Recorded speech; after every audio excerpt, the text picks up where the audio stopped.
여러분, 진정한 행복은 관계에 있습니다. 부부도 가족도 관계가 좋지 않으면 아무리 좋은 집에 아무리 좋은 것을 먹고 살아도 불행함을 느낄 수밖에 없습니다. 신앙도 관계가 가장 중요함을 성경은 말씀합니다. 하나님은 교회 안에서 서로 참아주고 서로 이해해주고 서로 섬겨주는 이 관계 훈련들을 통해서 나아가 우리가 이웃을 사랑하는 관계로 성장하기를 하나님께서 원하시는 줄로 믿습니다. 성경은 모든 관계의 기초가 세상을 창조하시고 우리의 인생을 허락하신 하나님과의 관계에 있음을 말씀하여 주십니다. 성경 창세기를 보면은 하나님과의 관계가 끊어졌을 때 인간 관계뿐만이 아니라 물질 관계까지도 다 무너져서 땅에 엉겅퀴가 나고 수고하여도 열매를 제대로 거둘 수 없는 고통받는 삶이 주어졌다라는 사실을 우리에게 보여줍니다. 그런데 성경은 이러한 진단에서 그치지 않고 탕자의 비유처럼 아버지 되시는 하나님과의 관계가 회복되면 대인 관계뿐만이 아니라 대물 관계까지 모든 관계의 회복이 있다라는 처방을 우리에게 내려주십니다. 하나님 안에 회복이 있다. 이것이 바로 복음입니다. 하나님만이 우리에게 진정한 회복을 주실 수 있다. 믿으십니까? 네. 하나님은 우리의 구원과 이 회복을 위해서 독생자 예수 그리스도를 세상에 보내어 주셨고 이를 믿는 자는 영생을 얻고 하나님 앞에 의롭다함을 얻게 된다라고 성경은 말씀하여 주십니다. 여기서 의롭다함을 얻다라는 것은 우리가 생각하는 어떤 정의롭다 이런 의미, 의로운 행동을 하는 사람 이런 의미를 뜻하는 것이 아닙니다. 헬라어로 성경에 보면 하나님의 의라 이렇게 말씀하시는 것은 디카이오 수네라고 적혀 있습니다. 이것은 관계를 뜻하는 단어입니다. 하나님이 의롭다 말씀하신 것은 하나님과 우리 사이가 이제 더 이상 원수의 관계가 아니라 자녀의 관계가 되었다. 원래 그 자녀의 관계가 회복되었다. 이것이 우리를 의롭다 하셨다라는 뜻이라는 사실입니다. 예수 그리스도를 믿으면 그 피를 통하여 우리를 원수로 보지 않으시고 그 십자가의 보혈을 통하여서 우리를 하나님께서 바라보실 때 뭐라고 하십니까? 너는 내 자녀야. 누구도 빼앗을 수 없는 내가 반드시 너를 지키고 내가 반드시 너를 복주겠다. 하나님의 의지, 그것이 바로 하나님이 우리를 의롭다 말씀하신 그러한 의라는 뜻입니다. 그래서 창조주처럼 살았던, 그렇게 하나님을 떠나 창조주처럼 내가 하나님처럼 마음대로 살았던 인간이 자기 자리인 피조물의 자리로 겸손히 돌아와서 하나님과의 관계가 회복되어 하나님 안에 있는 모든 축복과 생명력을 다시 누릴 수 있는 자녀의 관계가 된 것, 그것이 바로 의롭다 하심을 얻었다라는 의미입니다. 그래서 십계명 중에서도 하나님은 하나님의 유익이 아니라 우리의 유익을 위하여, 우리의 회복을 위하여 다른 계명들보다 앞서 1계명부터 3계명까지 대신관계, 하나님과의 관계 회복에 대하여 먼저 말씀을 주셨습니다. 이것은 우리가 어떻게 회복의 길로 나아가야 될지 보여주는 지혜라고 저는 생각합니다. 이것은 그냥 율법, 계명이 아니라 지혜라고 저는 믿습니다. 나의 삶의 진정한 회복이 어디에서부터 시작될 수 있는지. 오늘 예배하는 여러분들 모두 하나님과의 관계가 우선되고 회복되어 하나님 약속하신 축복과 회복의 놀라운 은혜가 여러분들의 가정에 임하는 축복이 있기를 주님의 이름으로 축원합니다. 하나님과의 관계 회복을 위해 첫 번째 하나님께서 주신 이 계명이 바로 오늘 본 말씀 출애굽기 20장 3절 말씀입니다. 같이 한번 읽겠습니다. 시작. 너는 나 외에 다른 신들을 내게 두지 말라. 아멘. 쉽게 말해서 율신 되시는 하나님만 내 앞에 두라는 말씀입니다.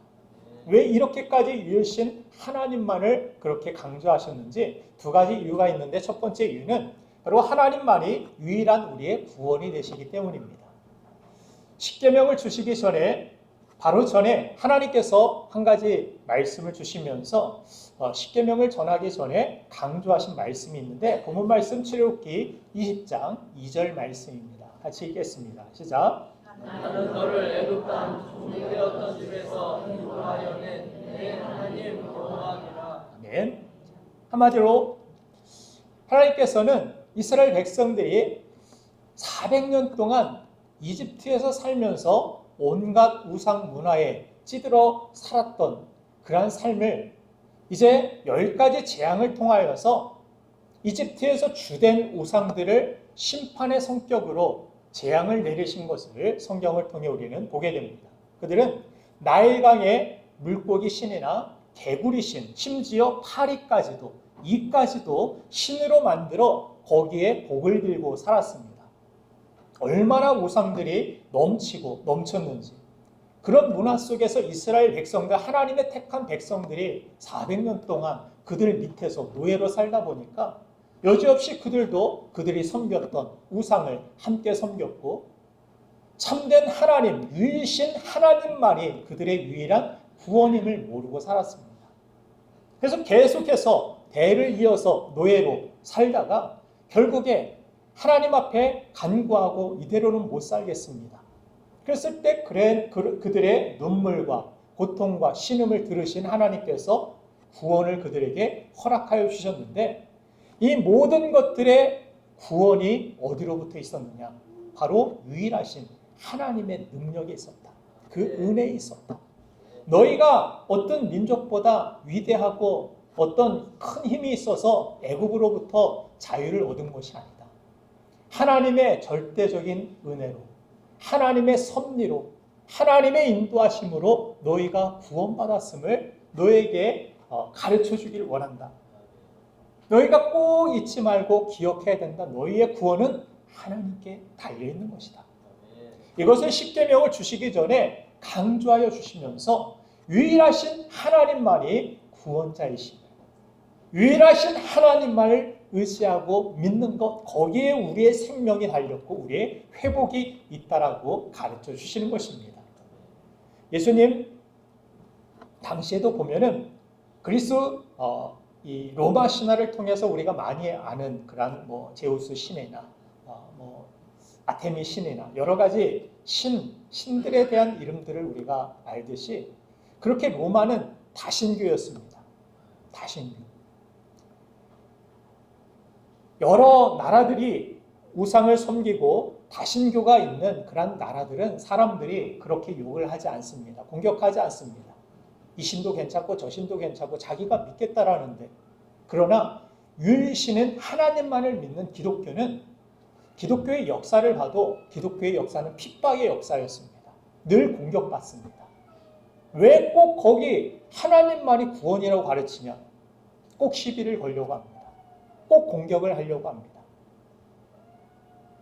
일본에서 사역하셨던 목사님 이야기를 들어본 적이 있는데, 일본에는 800만 신이 있다고 합니다. 어떻게 그 숫자를 다 셌는지도 모르겠어요. 800만을 세려면 신을 얼마나 조사를 하고 다녔는지. 800만의 신이 지금 일본에 있다고 합니다. 그래서 그분이 어느 집에 방문을 했는데, 초대를 받아서 방문을 해서 복도를 쭉 지나가는데, 그 사람이 바로 이 거실로 안내하지 않고 벽 앞에 서가지고 무엇을 이렇게 막 굽신굽신 빌고 가더라는 거예요. 근데 가만히 보니까 무슨 그림이 있나 봤더니, 대대로 이 집안에서 섬겨왔던 조상 신들의 이 그림들, 형상들이 벽에 복도에 쭉 저 끝까지, 그냥 이 끝부터 복도가 길었는데 저 끝까지 다 걸려 있었는데, 거기마다 다 서가지고 이렇게 빌고서 막 지나가고 있었다라는 거예요. 한참 후에야 복도를 지나서 거실에 도착했다라는 그런 의미를, 그런 이야기를 들은 적이 있습니다. 그래서 어느 신이든지 한번 제대로 맡기만 하면 자신이 복을 받을 수 있으니까 항상 걸어가면서 그 신들 앞에 시간을 들여가지고 공을 들여가지고 그렇게 빌고 살아가는 모습을 보았다라고 합니다. 그래서 그렇게 함이라고 부르는 그러한 신들에 대하여 그들은 여러 가지 신들을 만들어 섬기고 있었던 모습, 이런 문화들에 대하여 그렇게 공격을 하지 않습니다. 사람들이 개인의 어떤 취향 그 정도로 이렇게 생각을 하고, 그런데 자신들이 만들어 놓고 있는 그런 신들에 대하여서 빌고 있는 모습, 창조자가 피조물에 대하여서 만들어 놓고 거기에다가 복을 달라고 비는 모습이 얼마나 어리석은 모습입니까? 그런데 이런 다신교들은 그렇게 공격을 받지 않습니다. 그런데 유일한 하나님만을 우리가 하나님 앞에 두고 세상을 살다 보면 공격을 받게 되어 있습니다. 그래서 기독교의 역사는 핍박의 역사인 것입니다. 이 시대는 절대 진리가 없다라고 믿는 포스트 모더니즘 시대라고 그렇게 불립니다. 절대적인 진리, 그것을 다 해체시키려고 하는 그러한 시기를 우리가 지내고 있습니다. 그래서 예수님은 말세에 내가 믿는 자를 보겠느냐 말씀하실 정도로 예수 믿기 더더욱 가면 갈수록 어려워지는 시대를 우리가 지내고 있는 것입니다. 왜 꼭 동성끼리 결혼해야 되느냐? 절대적인 그런 것이 어디 있느냐? 왜 꼭 이성끼리 결혼해야 되느냐? 죄송합니다. 동성끼리 안 되냐 하면서 그렇게 절대적인 가치들을 다 깨트리려고 하는 이 시대를 우리가 보게 됩니다. 또 신앙에 대해서도 왜 꼭 하나님께만 구원이 있느냐? 이런 시대에는 더더욱 공격을 받게 되어 있습니다. 아무거나 열심히 믿으면 되지 않느냐? 그러면서 기독교를 공격해 옵니다. 그래서 예수님은 마태복음 10장 34절부터 39절 말씀에서 내가 너에게 화평을 주러 왔는 줄 아느냐? 너에게 검을 주러 왔다 이렇게 말씀하신 적이 있습니다. 같이 한번 읽어볼까요? 34절부터 39절 시작. 내가 세상에 화평을 주러 온 줄로 생각하지만다. 화평이 아니요 검을 주러 왔노라. 내가 온 것은 사람이 아버지와 차라리 어머니와 며느리가 시어머니와 나라하게 하려 하면 사람의 목수가 자기 시간식으라. 아버지나 어머니를 나보다 더 사랑하는 자는 내게 합당하지 아니하고 아들이나 딸을 나보다 더 사랑하는 자도 내게 합당하지 아니하며 또 자기 십자가를 지고 나를 따르지 않는 자도 내게 합당하지 아니하니라. 자기 목숨을 어떤 자는 잃을 것이요 나를 위하여 자기 목숨을 잃는 자는 얻으리라. 아멘. 목숨은 우리가 생각하는 가장 중요한 어떤 가치입니다. 가장 중요한 핵심입니다. 그런데 가장 중요한 가치에 대하여 예수님께서 말씀하시면서 자기 집안에 원수가 있다. 이렇게 말씀하시면서 여러분들 뭐 이렇게 여성분들이 이렇게 공감이 이렇게 맞아 우리 집안에 원수가 있어. 그런데 그런 원수를 뜻하는 것이 아니라 복음 안에서의 어떤 가치, 가장 중요한 이러한 가치가 충돌되는 그러한 어떤 모습들의 싸움에 대하여서 예수님께서 말씀하신 것입니다. 그래서 가장 큰 사랑과 의지하는 대상이 하나님이 아닐 때, 하나님이 가장 중요성의 어떤 가치가 되지 않을 때, 내가 생각했던 가장 중요한 어떤 가치들을 오히려 잃어버리게 되는 그러한 허망한 우리의 삶에 대하여서 예수님께서 말씀하신 것입니다. 그러나 반대로 복음을 위해 십자가 고난을 감수하고 그 싸움을 견뎌내고 그 핍박을 견뎌내고 이겨낸 내 이익이나 어떤 내 편리를 따라 살아가는 것이 아니라 하나님이 우선인, 하나님이 가장 중요한 나를 구원하실 유일하신 분이심을 믿고 살아가는 사람들에게는 오히려 생명을 얻게 되고 더 풍성한 하나님의 은혜를 누리게 된다라고 약속해 주신 것입니다. 신앙생활 하면서 볼 때 참 안타까운 그런 일들이 많이 있지만 특별히 요즘 어떤 목사님들은 종교다원주의라 이렇게 이야기를 하면서 목사도 뭐 성탄절에 승려를 초청해서 불교의 어떤 이 십계명 같이 여겨지는 팔정도 이런 강해를 듣고 또 같이 사진을 찍고 뭐 그러면 사람들이 뭐라고 합니까? 공격합니까? 아닙니다. 칭찬합니다. 너그럽다. 이해심이 많다. 뭐 그렇게 이야기를 합니다. 그것이 사랑이고 존중 아니겠느냐. 인본주의적인 인간 중심적인 생각으로 그렇게 생각할 수도 있겠지만 저도 뭐 불교인들을 무시하지 않습니다. 제가 언제 뭐 승려들 보고 중이라고 스라고 한 적이 있습니까? 그런 적 없죠. 저도 존중하고 뭐 저는 족구를 좋아하니까 그분들과 소림 족구 뭐 족구도 같이 하고 사진도 같이 찍을 수 있습니다. 그러나 절대로 물러설 수 없는 진리, 절대로 양보할 수 없는 진리, 그 한 가지는 무엇입니까?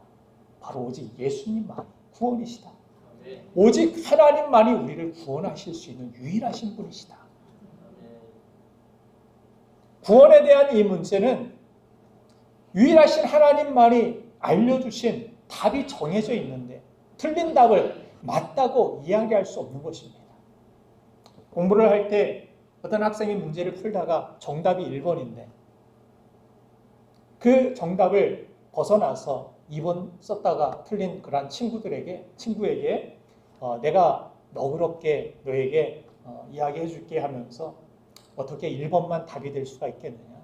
2번도 3번도 답이 될 수가 있지. 뭐 4번도 답이 될 수 있어.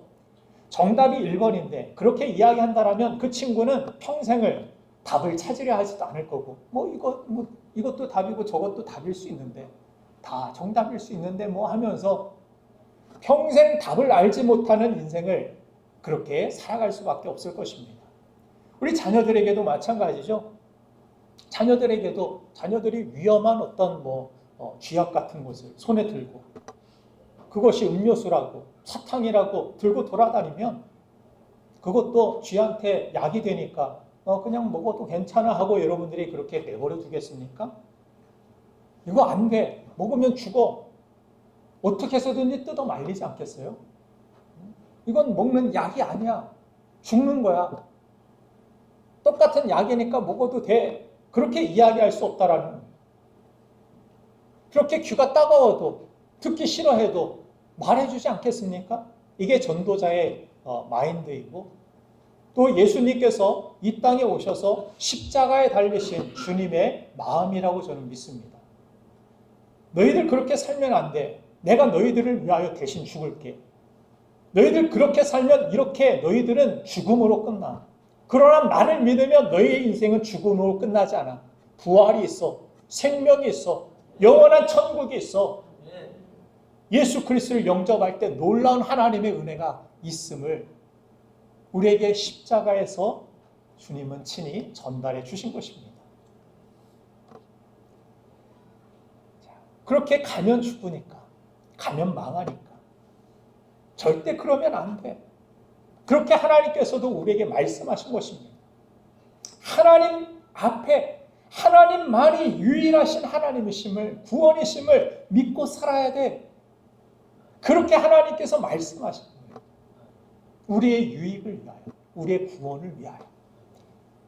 그런데 우리는 하나님을 오해해서 너무 이기적이신 것 아니십니까? 너무 독선적이시지 않으십니까?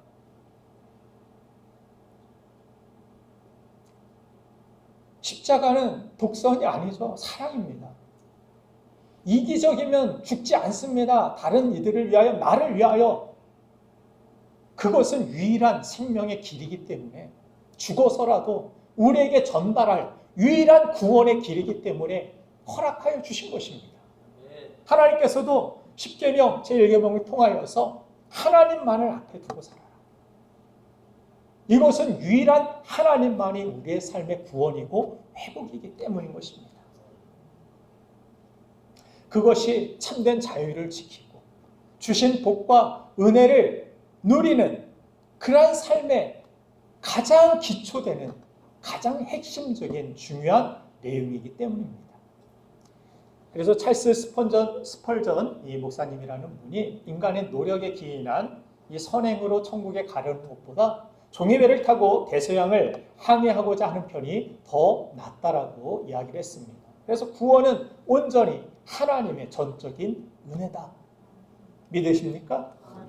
구원의 이 놀라운 은혜는 전적인 하나님의 주권적인 역사에 달려있는 것을 오늘 십계명을 통하여서도 하나님께서 다시 한번 우리에게 강조하여 가르쳐 주시는 것입니다. 그래서 이 세상에서 참 하나님은 하나님 한 분밖에 없다.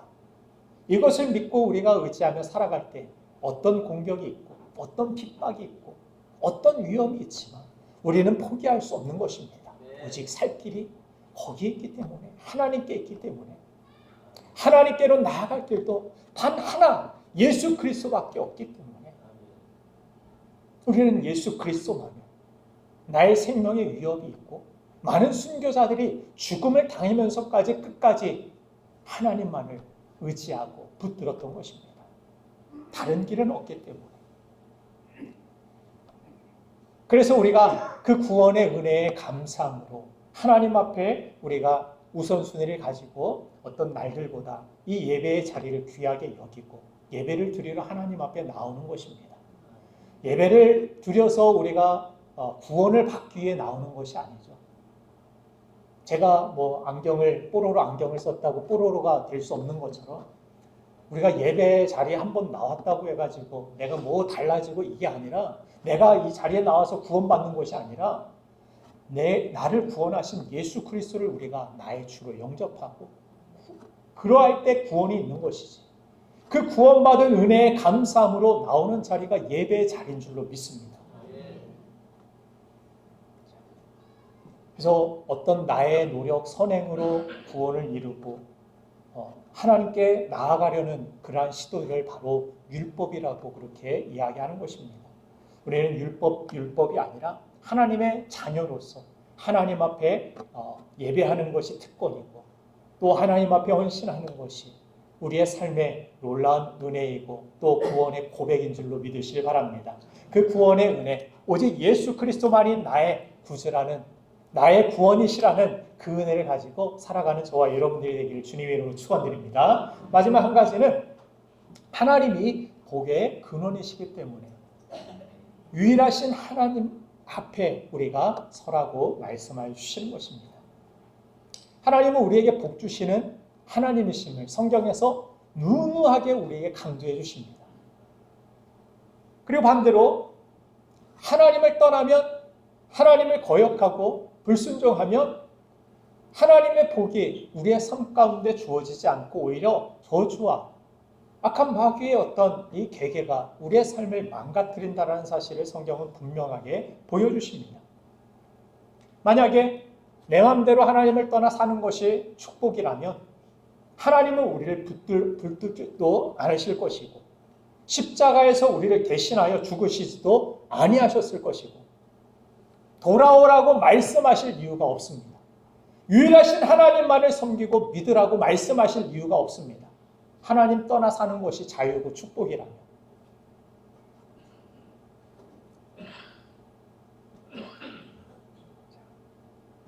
우리의 유익을 위하여 우리의 축복을 주시기 위하여 하나님께서는 십계명을 주시고 나서도 다시 한번 하나님의 축복을 강조하여 약속하셨음을 보게 됩니다. 신명기 28장 2절부터 6절을 보면은 이스라엘 백성들이 출애굽기에 나온 첫 번째 이 받은 십계명을 우상 숭배하고 금송아지 절하는 모습을 보고 모세가 화가 나서 집어 던져가지고 깨뜨리죠. 십계명 2번 받은 거 여러분들 기억하십니까? 두 번째 2세대들에게 이 가나안 땅에 들어가기 전에 하나님께서 다시 한번 신명기에서 그들에게 십계명을 새롭게 언약을 주시는 모습을 보게 되는데 그 십계명을 보면은 하나님께서 신명기 28장 2절부터 6절까지 축복의 약속들을 같이 주십니다. 같이 한번 차례로 읽어보겠습니다. 나의 축복이 될 줄로 믿고 같이 한번 크게 읽겠습니다. 시작. 내가 내 하나님 여호와의 말씀을 청종하면 이 모든 복이 내게 임하며 내게 이르리니 성읍에서도 복을 받고 들에서도 복을 받을 것이며 내 몸의 자녀와 내 토지의 소산과 내 짐승의 새끼와 소와 양의 새끼가 복을 받을 것이며 내 강주리와 떡반죽 그릇이 복을 받을 것이며 내가 들어와도 복을 받고 나가도 복을 받을 것이니라. 아멘. 아멘. 이 약속이, 이 축복이 바로 이 계명과 관련지어서 하나님께서 말씀하신 축복입니다. 우리는 축복만 많이 기대하면서 하나님과의 관계는 별로 신경 쓰지 않고 하나님에 대한 어떤 관심, 하나님 무엇을 싫어하는지, 무엇을 좋아하시는지 거기에 대한 어떤 생각이 없이 그냥 무작정 하나님 앞에 예배만 드리면 헌신만 하면 그렇게 살았던 사람들이 바리새인들 아니었습니까? 하나님이 무엇을 싫어하는지 그냥 종교적인 어떤 열심은 있는데 그들의 마음은 하나님의 마음을 헤아리지 않습니다. 사람을 돌로 쳐서 죽이고 사람을 끌어내고 정죄하고 비방하며 이 율법을 주신 것은 인간에게 복을 주시기 위하고 인간의 회복을 주시기 위하여서 하나님께서 우리를 통하여서 우리가 축복의 통로가 되어 세상에서 많은 사람들이 생명을 주기를 하나님의 은혜를 전달하는 사람이 되기를 원하셨는데 그들은 하나님 말씀 가지고 사람 죽이는 데 앞장섰다. 이 바리새인들의 모습을 예수님께서 독사의 자식들아 책망하시는 모습을 성경에서 보여주고 있습니다. 하나님 마음과 생각 없이 내가 원한 마음, 나의 생각만 가지고 살아가는 그런 안타까운 모습이 우리에게 있지는 않습니까? 그래서 신앙의 목적은, 내가 믿는 목적은 무엇이 되어야 되느냐면 하나님께 영광을 돌리고 하나님을 기쁘시게 하는 것이 우리 신앙의 최종 목적이 되어야 됩니다. 이것이 최종 목적이 되지 못하고 살아가는 크리스찬들이 상당히 많이 있습니다. 나를 부르신 하나님 앞에 나도 이 땅에서 하나님께 영광을 돌리고 그렇게 살다가 주님 앞에 서야지. 인생의 목표를 이렇게 갖지 않고 그냥 여전히 세상 속에서 살던 대로 노예로 세상 속에서 살아가던 그대로 하나님 앞에 나와서 무엇을 합니까? 내가 원하는 바를 이루어야 되니까 틈만 나면 다른 우상들을 찾는 것입니다.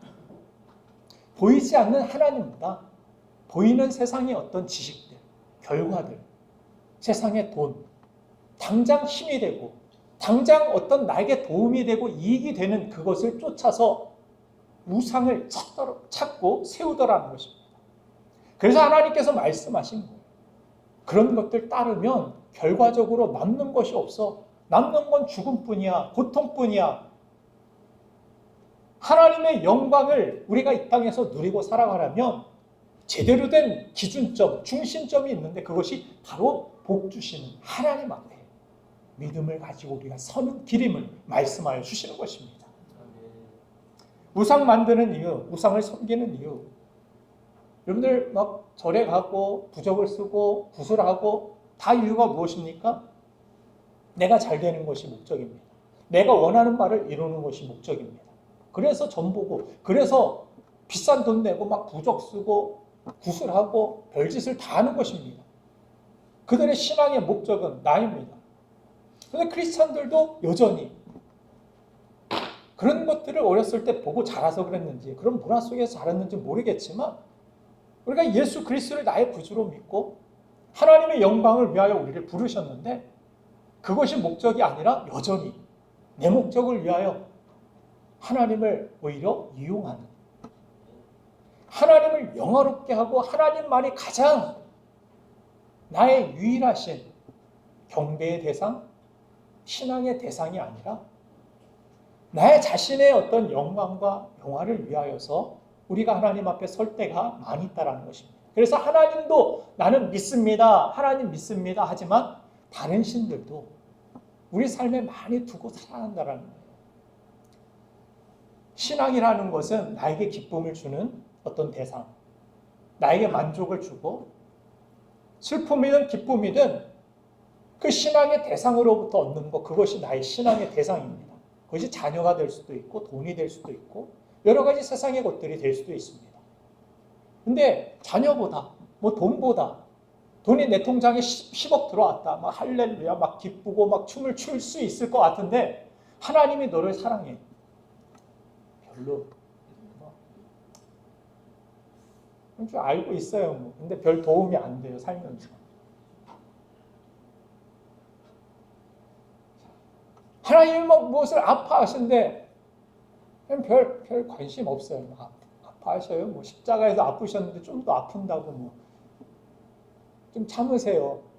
그런데 나는 지금 돈이 없어서 힘들어요. 나는 막 눈물이 나는 것 같고 막 마음이 답답하고 괴로워요. 나의 슬픔과 나의 기쁨은 오직 돈입니다. 주식이 올라가면 나의 기쁨도 막 올라갑니다. 할렐루야, 하나님 찬송이 막 절로 나오는데 주식이 뚝 떨어지면 그래요. 우리 신앙의 대상, 우리가 신뢰하고 믿고 의지하는 대상이 무엇인지, 나의 기쁨과 나의 슬픔이 이유가 무엇인지를 찾아보면 잘 알 수 있습니다. 자녀도 그런 신앙의 대상이 될 수 있어요. 그래서 항상 하나님 앞에 저는 그런 경계심이 있습니다. 저는 딸 바보 아빠이기 때문에 딸 보면 막 삶의 보람이 있고 딸이 믿음으로 이렇게 자라는 모습을 보면 너무 감사하고, 근데 딸들이 뭐 다치거나 아프거나 어떤 뭐 실패를 경험하거나 어렵거나 이런 모습들을 보면 마음이 괴롭고 그래요. 그럴 때마다 문득문득 생각이 납니다. 하나님의 마음이 어떠한지 나는 지금 헤아리고 있는지, 하나님이 정말 기뻐하시는 그 기쁨에 나도 함께 기뻐하고 있는지, 자녀들이 뭘 잘하면 막 나는 기쁘고 자녀들이 슬프면 나는 슬픈데 하나님이 뭘 기뻐한다라고 생각하면 별로 참여하고 싶지도 않고 그건 귀찮은 일 같고 그냥 번거롭고 어떻게 해서든지 피하고 싶고, 하나님이 찾으시는 그 영혼들에 대하여서 마치 탕자의 이야기에서 큰아들과 같이 아버지가 뭘 슬퍼하는지 뭘 기뻐하는지 헤아리려고 하지 않으세요. 아버지에게 뭐라고 큰아들이 대답했죠? 나는 아버지께서 시키신 일들을 다 행하였는데 나에게는 살찐 송아지도 잡아주지도 않고 나는 하라는 거 다 하고 내가 할 수 있는 모든 것들을 맡기신 하라고 한 일들 다 했는데 나에게 돌아오는 것도 없고 내 유익은 어디에 있습니까? 아버지 마음에 관심이 없었던 이 큰아들은 오히려 탕자보다도 더 큰 아픔과 외로움과 슬픔을 아버지에게 주고 있었다라는 사실을 탕자의 이야기를 통하여서 저는 깨닫습니다. 우리도 그럴 수 있다라는 거예요. 우리 신앙의 목표가 내 이익과 단순히 내가 살찐 송아지나 다른 어떤 것에 있다라면, 내 풍요와 내 영광에 있다라면 우리는 그러한 목적을 가지고 주님을 끝까지 따를 수도 없고 주님의 제자도 될 수가 없습니다. 제자들이 십자가에 달리신 예수님 보고 다 도망간 이유가 어디에 있습니까? 가룟 유다가 돈 주고 예수님 팔아버린 이유가 어디에 있습니까? 신앙의 대상이 예수님이 아니라, 사랑의 대상이 예수님이 아니라 자기 목숨, 자기 사랑의 대상이 나라의 어떤 민족의 해방,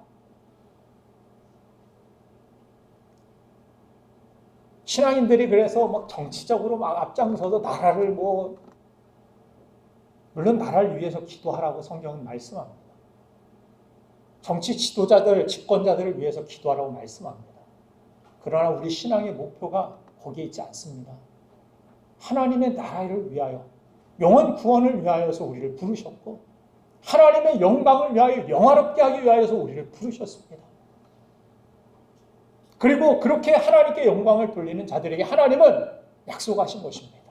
반드시 이런 들어와도 복을 받고 나가도 복을 받고 그런 성도가 되기를 주님의 이름으로 축복합니다.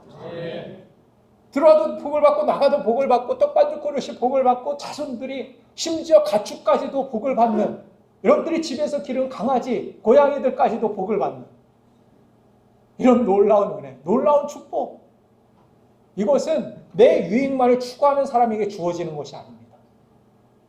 나 교회 갔다 예배 드리고 왔는데 나 11주도 하고 헌신도 한 것 같은데 왜 이런 어려움들이 있고 문제가 생기지? 돌아봐야 됩니다. 내 신앙의 대상이, 내가 가장 소중하게 여기고 가장 사랑하는 대상이 하나님인지 아니면 다른 것인지 생각하고 돌이킬 수 있어야 됩니다. 아버지께로 돌아가야 됩니다. 거기에서부터 복이 시작되고 유일한 축복이 하나님께로부터 나오는 줄로 믿으시길 간절히 바랍니다. 하나님께서는 나보다 나를 더 잘하시고, 그뿐만이 아니라 하나님이 내가 원하는 것보다 나를 더 복되고 잘되게 하시기를 원하시는 분이신 줄로 믿으시길 바랍니다. 이 신뢰가 있어야 돼요. 하나님이 나를 잘되게 하시기 위해 말씀하여 주시는 것이지, 나를 복되게 하시려고, 나를 영광스럽게 하시려고 십자가 사명도 주시고 교회에서 사명도 주시는 것이지, 나를 힘들게 하려고, 주말에 쉬지 못하게 하려고, 나를 귀찮게 하려고, 번거롭게 하려고. 이스라엘 백성들이 말라기서를 보면은 그들이 망한 이유를 하나님께서 말라기 선지자를 통하여 말씀하실 때 뭐라고 합니까? 얼마나 이게 범패스러운 거, 이 귀찮은 일, 이 세상이 바쁘고 농사가 바쁘고 그런 일인데, 십계명도 보면 절기에 이 추수감사주일, 뭐 이런 6월절 또 어떤 맥주감사주일 1년에 3번씩 하나님 앞에서 보이라 이렇게 서라 말씀하십니다. 그러면 그들이 그 말씀을 지키기 위하여서 우리는 그냥 주일이니까 돌아오는 주일 뭐 이름만 다르지 뭐 이렇게 생각할 수 있는데 그들이 절기에 모든 농사와 모든 것 포기하고 성회에 모여가지고 그것들도 장정들이 하나님 앞에 다 거기에 집결되어 있을 때 두고 온 농사와 두고 온 모든 것들은 위험에 처하는 관리가 안 되고 이건 그냥 차 타고 그냥 여기에서 여기 가는 그런 거리가 아닙니다. 우리가 교회에 나오기까지 뭐 한 1시간 정도도 그냥 힘들고 어렵다고 생각할 수 있는데 이들은 며칠 동안 그냥 거의 순례자의 길처럼 그 절기 지키기 위하여 한 일주일 전부터 집 떠나와야 됩니다. 위험과 모든 것들 어떻게 집에서 이게 돌아가고 있을까? 집에 두고 온 것들과 모든 것들이 다 위태로움에 놓이는 거기에 전쟁까지 적들까지 쳐들어와서 쌓아놓은 모든 것들을 걷어간다라면 맥추절, 추수감사주일 이건 첫것 하나님 앞에 드리려고 그거 싸고 갔는데 나머지 것들 다 잃어버리면 빼앗겨버리면 어떻게 되지? 불안한 일입니다. 내가 남아서 지키는 게 오히려 나에게 유익이 될 것 같고 그들이 자기 유익을 위해서 그렇게 그 자리에 나중에는 남기 시작했죠. 이게 얼마나 범패스럽고 얼마나 우리에게 귀찮은 일인지 어려운 일인지 그러면서 저는 것 병든 것 하나님 앞에 점차 드리기 시작하다가 나중에는 하나님 앞에 예배조차도 드리지 않고 자기 자손들에게 자식들에게 네가 제사장에 그냥 신당들이 있죠. 집안에 신당의 제사장들 자기 자식들을 너희가 제사장해 그러고서 멀리까지 우리가 갈 필요가 뭐가 있어. 하나님 마음만 받으시면 되지 뭐. 그런 식으로 하다가 너희가 나를 조롱하고 나를 멸시하고 너희가 가장 큰 우선순위를 버렸다. 너희의 편의 때문에 너희의 유익 때문에. 그러다 이스라엘 백성들이 더 편해지고 더 잘 살고 더 이익되고 부자가 됐느냐? 아닙니다. 오히려 하나님의 보호막이 다 걷어지니까 모든 것들을 다 빼앗기고 잃어버리고 가면 갈수록 다 초라해지는 그들이 사랑했던 모든 것들을 잃어버리고 허무해져 버리는 자식도 돈도 자신들이 중요하게 생각했던 모든 것들을 잃어버리고 빼앗겨 버렸습니다. 이러한 안타까운 일들이 벌어지지 않기 위하여 하나님께서 보너스 복까지도 말씀하시면서 들어와도 복을 받고 나가도 복을 받고 너희 자손들이 다 복을 받는 길이 어디에 있는 줄 아느냐? 너희들이 나의 명령을 이 계명을 청종하고 따르면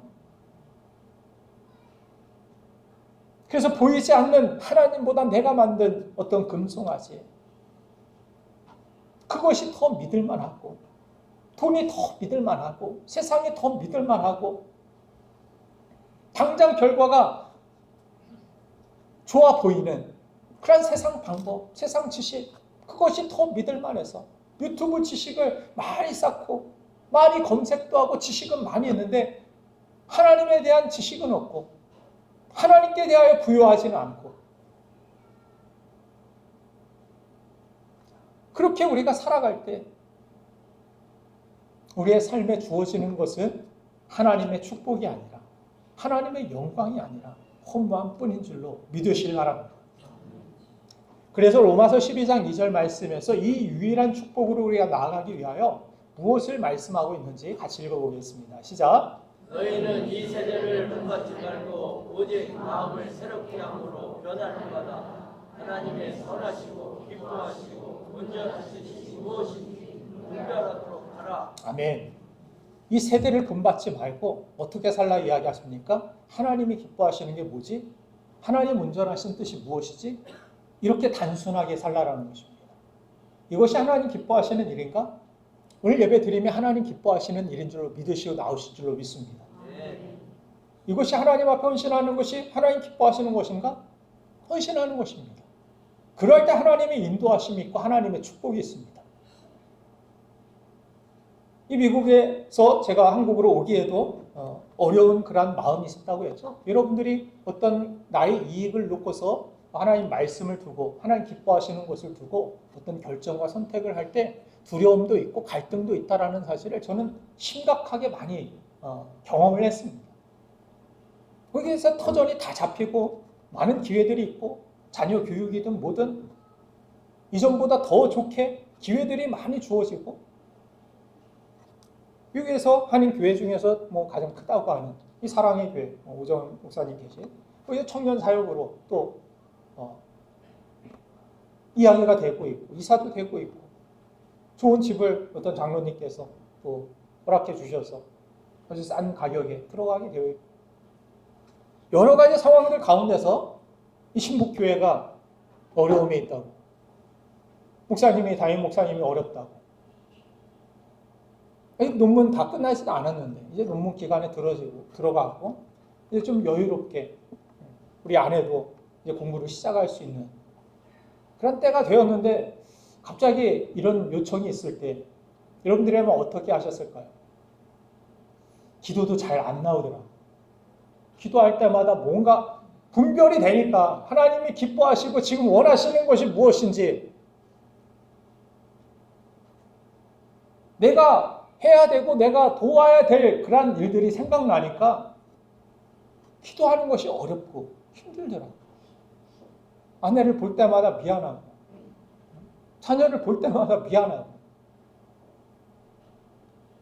그런 갈등과 그런 것들을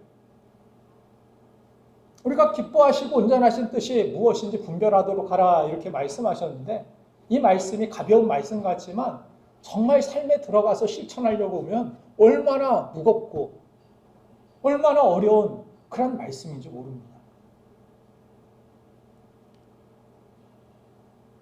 갈라디아서 5장 16절 보면 그래서 나의 유익을 추구하지 않기 위하여 무엇을 말씀하셨느냐면 같이 한번 읽어볼까요? 시작. 내가 이르노니 너희는 성령을 따라 행하라. 그리하면 육체의 욕심을 이루지 아니하리라. 아멘. 기도하는 이유는 여기에 있습니다. 기도하는 여러 가지 이유들이 물론 있습니다. 다 하나님 앞에 간구해야 되니까 우리의 어려움, 문제, 필요 다 하나님 앞에 요청해야 됩니다. 요청하십시오. 그런데 거기에서 그치지 말아야 합니다. 성령을 보내어 주신 가장 큰 이유는 내 욕심을 이루려고 내 야망을 채우라고 주시는 것이 아닙니다. 하나님의 거룩한 영을 믿는 자에게 부어주신 이유는 우리를 구원의 길로 인도하실 뿐만이 아니라 이 땅 살아가면서 내 욕심만 채우다가 하나님 앞에 돌아가기를 원치 아니하시는 하나님의 뜻이 있습니다.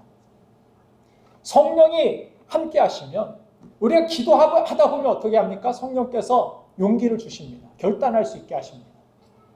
우리가 결단하지 못하는 이유는 어떤 손해와 어떤 이익의 어떤 갈등점에서 그 분기점에서 용기가 안 나기 때문입니다. 이렇게 하면은 이게 그냥 마이너스인 것 같고 손해인 것 같고 그렇게 여겨지기 때문이죠. 그래서 선뜻 순종하지 못합니다. 모리아산에 가서 내 아들 독자를 제물로 죽여서 바치라고 이게 제정신으로 할 수 있는 아무리 용기가 있다고 해도 이걸 할 수 있는 일이겠습니까, 여러분들? 우리 선영자매 아이를 하나님께서 주셔서 너무 기쁨으로 오늘 아침에 이렇게 기도해달라고 하는데 너무 축하할 일이고 너무 감사하죠. 근데 자녀가 태어났어요. 이 기쁨의 자녀가. 근데 재단에 제물로 드리래요. 우리 친정 어머니 용납이 되셔요? 아멘 하고 드려 빨리. 새벽 일찍 일어나가지고 가서 이건 정말 그래요. 그래 갈등이 있죠. 그러나 하나님께서 드리라고 하신 이유는 자녀를 죽이려고 이걸 정말 짐승 대신에 사람을 막 죽여가지고 무슨 제물로 받으시려고 하나님께서 말씀하신 것이었습니까? 아닙니다. 믿음의 결단을 하라고 용기를 내어서 믿음의 선택을 할 때 하나님은 여호와 이레 거기에서 나왔죠. 하나님께서 다른 양을 준비해 주시고 하나님께서 그 자녀를 오히려 축복해 주시고 하나님이 그 앞길을 인도해 주시고 보호해 주시고 형통케 하시는 놀라운 은혜를 하나님께서 주시는 것을 보게 됩니다. 믿음의 용기를 가질 때 이 점프가 일어나는 거예요. 도약이 일어나는 것입니다. 믿음의 이 어떤 결단과 순종과 실천적인 어떤 이 믿음의 모습들이 없을 때에는 하나님께서 약속하신 축복은 그냥 말씀으로, 그냥 문자로만 남아 있습니다. 그러나 이 말씀이 내 삶의 능력이 되고 열매가 되고 하나님의 역사가 되기 위하여서 그 사이에 무엇이 있습니까? 이 말씀을 받은 우리들이 적극적인 실천과 순종의 용기와 결단이 있어야 된다는 것입니다. 그래서 마태복음 6장 33절 말씀에서도 먼저 그의 나라와 그의 의를 구하라. 그리하면 이 모든 건 너에게 더해 주겠다. 이런 약속을 주신 것입니다. 그런데 이 약속을 주셨지만 먼저 우선순위로 그 나라, 그의 의라는 것 하나님 관계라고 했죠. 그걸 추구하지 않습니다. 그걸 위해 기도하거나 그걸 위해 사는 사람들은 그리스도인들 가운데서도 너무나도 적음을 보게 됩니다. 우리 교회는 그런 성도들이 많아지는 교회가 되기를 간절히 바랍니다. 그런 알곡들이 많이 채워지기를 간절히 바랍니다. 그래서 그런 믿음이 있을 때 복잡하게 세상을 살지 않습니다. 눈치 보며 막 세상 흉내내며 살지 않습니다. 그냥 나는 하나님 눈치만 보면 됩니다. 하나님 이게 기뻐하시는 일인가? 하나님 좋아하시는 것인가? 그럼 가는 것입니다. 십자가의 길이든 좁은 길이든 좁은 문이든 사람들 다 넓은 문으로 이게 성공이라고 달려가도 얼마나 하나님 기뻐하시는 문으로 나아가는 것입니다. 거기에 하나님이 준비하신 세상에 줄 수 없는 가장 귀한 복이 있고 은혜가 있고 축복이 있다는 사실 우리는 믿어야 하는 것입니다. 미국 내 부자 88위에 뽑혔던 이 장도원 회장님의 간증을 들은 적이 있습니다. 아시는 분도 있겠지만 포에버 21이라고 하는 이 패션 브랜드가 있는데 미국에서 아주 크게 전 세계적으로 이렇게 이 업체들이 들어있는 모습을 볼 수 있습니다. 자, 이 사람이 1981년도에 이 30년도 넘었죠.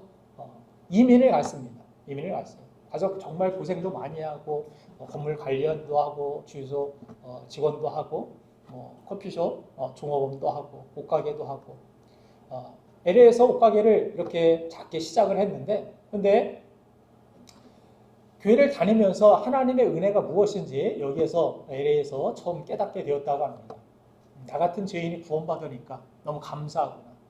그러면서 따라오는 생각이 내가 어떻게 하면 나에게 구원을 주시고 이 구원 주시기 위하여 나를 위해 십자가에서 죽으시기까지 하신 이 주님을 기쁘시게 할 수 있을까? 이 생각이 따라오더라는 거예요. 은혜를 제대로 받은 거죠. 너무 감사해서 이 하나님 앞에 어떻게 하면 내 감사를 드릴 수 있을까? 이런 생각을 했다라는 것입니다. 그렇게 1년 동안 그런 생각을 하면서 교회에서 단기 선교를 간다고 해서 단기 선교에 휴가를 내서 참석을 하게 됩니다.